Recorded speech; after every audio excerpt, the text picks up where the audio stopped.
拉姆納拉揚拉姆、阿查爾森和普拉特爾高希說，他們想為國家服務，沒有任何政治目的。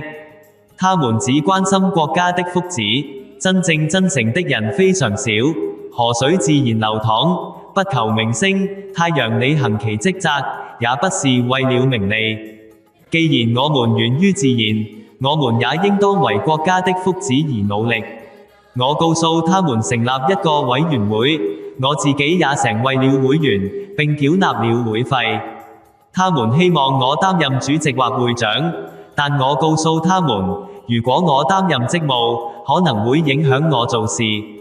我只是一個普通會員，你們也來加入吧，出一份宣傳刊物。我想解決人生的問題，金錢和財產無法解決問題，要設法帶來內心的平靜與世界的和平。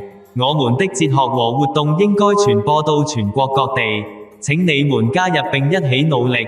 我們將在國家掀起一場偉大的革命，但這不會造成任何傷害。我會努力感化那些企圖傷害他人的人，他們從我童年時就一直對我不利。我12、13歲的時候，他們曾把一條蛇放進盒子裏，從窗戶塞進我的房間。到河邊必須穿過運河，那天我晚上出發，他們與船夫勾結，在船上打洞，企圖淹死我。當我發現船開始下沉時，我呼叫了一艘漁民的船，儘管他們不認識我，但他們還是救了我，他們只是聽說過我的名字。